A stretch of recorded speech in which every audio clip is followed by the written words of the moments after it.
আসসালামু আলাইকুম ওয়া রাহমাতুল্লাহ। সম্মানিত দর্শক শ্রোতা, আজকে ১৭ রমজান ঐতিহাসিক বদর দিবস। আজকের এই দিনে নবগঠিত মদিনার ইসলামী রাষ্ট্রকে ধ্বংস করার জন্য মক্কার কাফেররা রাসূল সাল্লাল্লাহু আলাইহি ওয়াসাল্লামকে মক্কা থেকে বিতাড়িত করে তাকে তাড়িয়ে দিয়ে হিজরতের পরে যখন মদিনায় একটি ইসলামী রাষ্ট্র গঠিত হয়েছিল, এই রাষ্ট্রকে ধ্বংস করার জন্য তারা ঐতিহাসিক বদর নামক স্থানে ১,০০০ সৈন্য নিয়ে মদিনার ইসলামী রাষ্ট্রের বিরুদ্ধে যে যুদ্ধ পরিচালনা করেছিল, এটি হচ্ছে সেই ঐতিহাসিক বদর দিবস।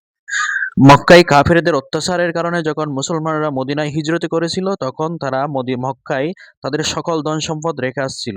তাদের এই ধন-সম্পদগুলি লুটপাট করে মক্কার বিখ্যাত নেতা আবু সুফিয়ান যখন সিরিয়ায় বাণিজ্য করতে যাচ্ছিল, তখন রাসূলুল্লাহ সাল্লাল্লাহু আলাইহি ওয়াসাল্লাম তাদের এই সম্পদগুলি ছিনিয়ে নেওয়ার জন্য, তাদের যে হারানো সম্পদ এগুলি রক্ষা করার জন্য তাদের কাছে একটি মুজাহিদ বাহিনী প্রেরণ করেছিলেন। এই ঘটনার প্রেক্ষিতে মক্কার কাফেররা তাদের রক্ষার নামে ১,০০০ সৈন্য নিয়ে ঐতিহাসিক বদরের প্রান্তরে মুসলমানদেরকে পরাজিত করার জন্য, মুসলমানদেরকে সমূলে ধ্বংস করে দেওয়ার জন্য ১,০০০ এর সৈন্য বাহিনী নিয়ে মদিনা আক্রমণ করার জন্য তারা বদর প্রান্তরে উপনীত হয়েছিলেন।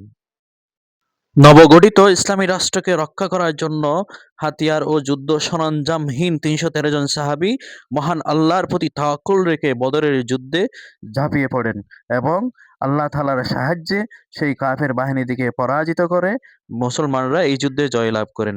আপনারা চিন্তা করলেই অবাক হবেন যে এই যুদ্ধে মুসলমানদের তেমন ঘোড়া, উট এবং অস্ত্রশস্ত্র ছিল না।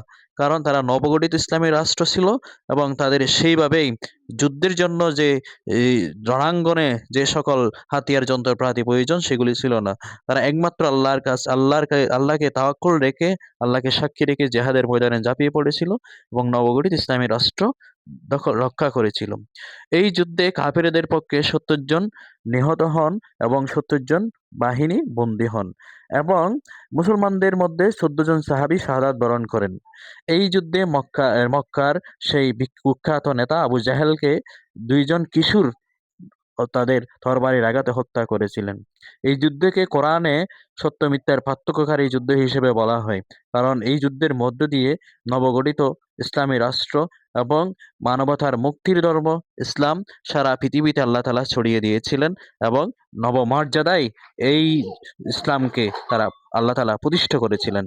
বদরের যুদ্ধের ব্যাপারে মহান আল্লাহ তাআলা পবিত্র কোরআনের সূরা আনফালে বলেছেন, লিইউহিক্কাল হক ওয়া ইয়াবতিলাল বাতিল ওয়ালাউ কারিহাল মুজরিমুন। যাতে করে মহান আল্লাহ সত্যকে সত্য হিসেবে আর বাতিলকে বাতিল হিসেবে প্রমাণিত করে দেন, যদিও অপরাধীরা তা অপছন্দ করেছিল। আজকের এই দিনেও অপরাধীরা যা অপছন্দ করুক না কেন, আমাদেরকে আল্লাহর পথে, আল্লাহর দ্বীনে টিকে থাকতে হবে।